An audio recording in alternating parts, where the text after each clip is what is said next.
আসসালামু আলাইকুম। সবাইকে স্বাগত জানাচ্ছি। আমি নাসরুল ইসলাম তন্ময়। শুরুতে বিআরবি কেবল সংবাদ শিরোনাম। বাংলাদেশের সর্বশেষ গুরুত্বপূর্ণ আপডেট সংবাদে আপনাকে স্বাগত। শুরুতেই সংবাদ শিরোনাম, পরে বিস্তারিত। শুরুতেই জানাবো, প্রথম দ্বিপাক্ষিক সফরে চীনে যাচ্ছেন প্রধান উপদেষ্টা।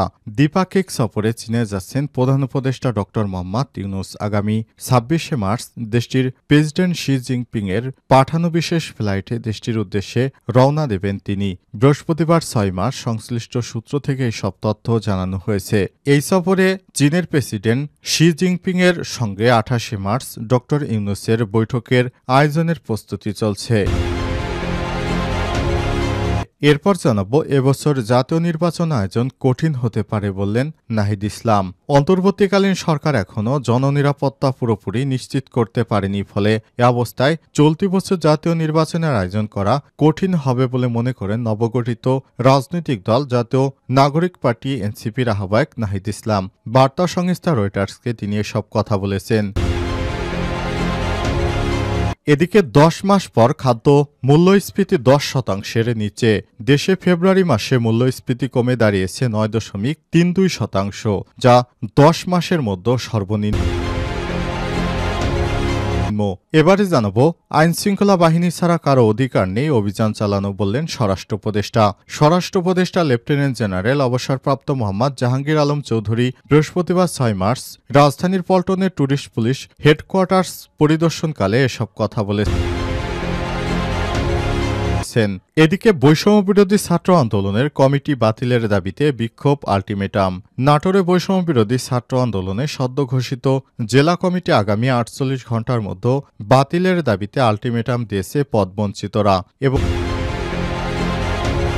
এবং সর্বশেষ জানাবো, অন্তত $2 বিলিয়ন পাটজাত পণ্য রপ্তানি করতে চায় সরকার বললেন বাণিজ্য উপদেষ্টা। বস্ত্র পাট বাণিজ্য মন্ত্রণালয়ের উপদেষ্টা শেখ বশিরউদ্দিন জানিয়েছেন, বর্তমান সরকার ৫ বিলিয়ন না হলেও অন্তত $2 বিলিয়ন পাটজাত পণ্য বিদেশে রপ্তানি করতে চায়। প্রিয় দর্শক, এতক্ষণ শুনছিলেন সংবাদ শিরোনাম, এবারে বিস্তারিত। তবে তার আগে বন্ধুরা, অনুরোধ থাকবে সংবাদটিতে একটি লাইক দিন। এই চ্যানেলে আপনি নতুন হয়ে থাকলে আমাদের সংবাদটি দেখতে দেখতে চ্যানেলটি সাবস্ক্রাইব করে রাখুন।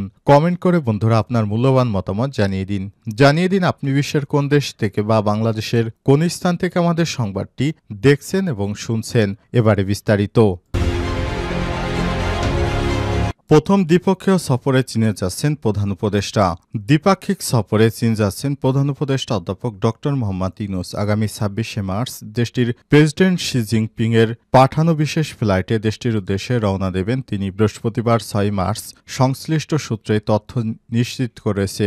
এই সফরে শি জিনপিং এর সঙ্গে ২৮শে মার্চ ডক্টর ইউনূসের বৈঠক আয়োজনের প্রস্তুতি চলছে। জানা গেছে, চীনের হাইনান প্রদেশে আগামী ২৫ থেকে ২৮ ডিসেম্বর BO এর ফোরাম ফর এশিয়ার সম্মেলন অনুষ্ঠিত হবে। সম্মেলনটিতে অংশ নিতে প্রধান উপদেষ্টাকে আমন্ত্রণ জানিয়েছে চীন। এরপর বাংলাদেশ সবুজ সংকেত দিলে সফরটি চূড়ান্ত হয়েছে। প্রসঙ্গত, ২৫ দেশের জোট BF এর সম্মেলনে যোগ দিতে সম্প্রতি প্রধান উপদেষ্টাকে আমন্ত্রণ জানায় বোয়াও ফোরাম ফর এশিয়ান মহাসচিব ঝাং জুন। ওই সময় দুই দেশের সম্পর্কের ৫ দশক পূর্তিতে আগামী মার্চে প্রধান উপদেষ্টা অধ্যাপক ডক্টর মোহাম্মদ ইউনূসকে বেইজিং সফরে নিতে চায় চীন। প্রধান উপদেষ্টাকে বেইজিং সফরে নিতে চীনের পক্ষ থেকে ভাড়া করা উড়োজাহাজ পাঠানোর বিষয়টিও Boao forum for Asian BO এর আমন্ত্রণপত্রে উল্লেখ করা হয়েছে। ২৬শে মার্চ বাংলাদেশের স্বাধীনতা ও জাতীয় দিবসে রাষ্ট্রীয় অনুষ্ঠানে যোগদান শেষে বিকেলে বেইজিংয়ে রওনা হতে পারেন প্রধান উপদেষ্টা। সেক্ষেত্রে হাইনান থেকে বেইজিংয়ের দূরত্বের কারণে ভাড়া করা উড়োজাহাজ প্রধান উপদেষ্টার চীন সফরের আয়োজন করা হতে পারে। সেক্ষেত্রে চীনের প্রস্তাব অনুযায়ী সে দেশের পাঠানো উড়োজাহাজ প্রধান উপদেষ্টার সফর করতে পারেন। এবছর জাতীয় নির্বাচন আয়োজন কঠিন হতে পারে রয়টার্সকে নাহিদ। অন্তর্বর্তীকালীন সরকার এখনও জননিরাপত্তা পুরোপুরি নিশ্চিত করতে পারেনি, ফলে এ অবস্থায় চলতি বছর জাতীয় নির্বাচনের আয়োজন করা কঠিন বলে মনে করেন নবগঠিত রাজনৈতিক দল জাতীয় নাগরিক পার্টি এনসিপির আহ্বায়ক নাহিদ ইসলাম। বার্তা সংস্থাকে তিনি এই কথা বলেছেন। গত বছরের জুলাই-আগস্টে অভ্যুত্থানে ক্ষমতাচ্যুত হন শেখ হাসিনা। সেই অভ্যুত্থানের কেন্দ্রীয় ভূমিকা রাখেন নাহিদ ইসলাম। গত বছরের ৮ই আগস্ট অন্তর্বর্তীকালীন সরকার গঠিত হলে সেখানে দায়িত্ব পান নাহিদ ইসলাম। পরে নতুন রাজনৈতিক দলে যোগ দিতে গত 25 ফেব্রুয়ারি তিনি পদত্যাগ করেছেন। চলতি মাসে অন্তর্বর্তীকালীন সরকারের প্রধান উপদেষ্টা ডক্টর মোহাম্মদ ইউনূস বলেন, এবছরের শেষে বা আগামী মার্চের মধ্যে জাতীয় নির্বাচন অনুষ্ঠিত হবে। এমন প্রেক্ষাপটে নাহিদের সঙ্গে কথা বলে রয়টার্স। নাহিদ বলেছেন, গত 7 মাস ধরে আমরা আশা করছিলাম স্বল্পমেয়াদী বিভিন্ন সংস্কারের মাধ্যমে পুলিশ ব্যবস্থা, আইন শৃঙ্খলা পরিস্থিতিকে স্থিতিশীল করা সম্ভব। তা কিছুটা করা সম্ভব হলেও বাস্তবপক্ষে দীর্ঘমেয়াদী এখনো কোনো সফলতা আসেনি। স্বল্পমেয়াদী বিভিন্ন সংস্কারের মাধ্যমে পুলিশ ব্যবস্থা, আইন শৃঙ্খলা পরিস্থিতিকে স্থিতিশীল করা সম্ভব হবে। তা কিছুটা করা সম্ভব হলেও আমাদের প্রত্যাশা অনুযায়ী হয়নি। অর্থাৎ বর্তমান পুলিশিং সিস্টেম বা আইন শৃঙ্খলা পরিস্থিতির আলোকে আমি মনে করি না যে জাতীয় নির্বাচন আয়োজন করা সম্ভব। এনসিপির প্রধান হিসেবে দায়িত্ব নেয়ার পর এই প্রথম কোনো আন্তর্জাতিক গণমাধ্যমকে সাক্ষাৎকার দিলেন নাহিদ ইসলাম। ডক্টর ইউনূস নির্বাচন অনুষ্ঠানে যে সময়সীমা উল্লেখ করেছেন তা নিয়ে এই প্রথম গুরুত্বপূর্ণ কোনো রাজনীতিবিদ সন্দেহ প্রকাশ করলেন। 10 মাস পর খাদ্য মূল্যস্ফীতি 10% নিচে। দেশের ফেব্রুয়ারি মাসে মূল্যস্ফীতি কমে দাঁড়িয়েছে 9.32%, যা জানুয়ারি মাসে ছিল 9.94%। বুধবার বাংলাদেশের পরিসংখ্যান ব্যুরো বিবিএস এই তথ্য জানিয়েছে। টানা 10 মাস পর খাদ্য মূল্যস্ফীতি 10%-এর নিচে নেমেছে। বাংলাদেশ পরিসংখ্যান ব্যুরো বিবিএস সর্বশেষ হিসাব অনুযায়ী ফেব্রুয়ারি মাসে খাদ্য মূল্যস্ফীতি দাঁড়িয়েছে 9.24%। আগের মাসে যা ছিল 10.72%।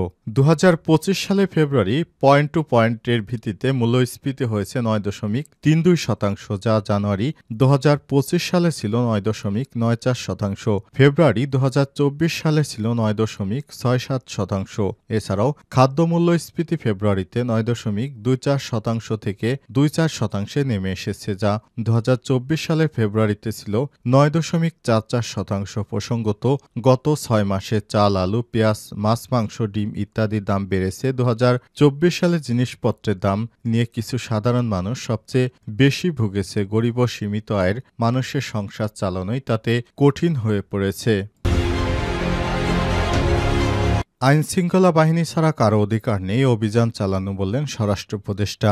স্বরাষ্ট্র উপদেষ্টা লেফটেন্যান্ট জেনারেল অবসরপ্রাপ্ত মোহাম্মদ জাহাঙ্গীর আলম চৌধুরী আজ বৃহস্পতিবার 6 মার্চ দুপুরে রাজধানীর পল্টনে ট্যুরিস্ট পুলিশ হেডকোয়ার্টার্স পরিদর্শন করেছেন। পরিদর্শন শেষে তিনি সাংবাদিকদের সঙ্গে দেশের বিভিন্ন বিষয় নিয়ে আলোচনা করেছেন। স্বরাষ্ট্র উপদেষ্টা বলেছেন, যেখানে যাই ঘটুক না কেন আইন শৃঙ্খলা বাহিনী ছাড়া কারো কোনো অধিকার নেই অভিযান চালানো। মব হচ্ছে এটা, অস্বীকার করব না। জনগণ সচেতন হতে হবে। জনগণ উচ্ছৃঙ্খল হলে তো চলবে না। দেশের পরিস্থিতি স্বাভাবিক রাখতে আইন শৃঙ্খলা বাহিনী তৎপর জানিয়ে জাহাঙ্গীর আলম বলেছেন, মব প্রতিরোধে কাজ করছে আইন শৃঙ্খলা রক্ষাকারী বাহিনী। আইন শৃঙ্খলা বাহিনী ছাড়া কারো অধিকার নেই অভিযান চালানো। মহাসড়কে যেসব জায়গায় ডাকাতি হচ্ছে আইন শৃঙ্খলা বাহিনী সেসব জায়গায় নিরাপত্তা জোরদার করেছে বলে জানিয়েছেন স্বরাষ্ট্র উপদেষ্টা। তিনি বলেন, রমজান ও ঈদ ঘিরে ডাকাতি আর ছিনতাই রোধে যথাযথ ব্যবস্থা নেওয়া হচ্ছে। উল্লেখ্য, শেখ হাসিনা পালিয়ে যাবার পর ছাত্র জনতার উপর হামলা হয় গাজীপুরে সাবেক মুক্তিযোদ্ধা বিষয়ক মন্ত্রী আকম মোজাম্মেল হকের বাড়িতে। এরপরই সরকার সিদ্ধান্ত নেয় অপারেশন ডেভিল হান্ট পরিচালনা করবে। এরপরই যৌথ বাহিনীর সহায়তায় সারা দেশ জুড়ে অপারেশন ডেভিল হান্ট পরিচালিত হচ্ছে। আর এই অপারেশন ডেভিল হান্টে সারা দেশ জুড়ে অসংখ্য দুষ্কৃতকারীকে গ্রেপ্তার করা হয়েছে। সরকারের পক্ষ থেকে বলা হয়েছে, যতদিন পর্যন্ত দেশের আইন শৃঙ্খলা পরিস্থিতি স্থিতিশীল না হবে ততদিন পর্যন্তই সারা দেশে অপারেশন ডেভিল হান্ট পরিচালিত হবে।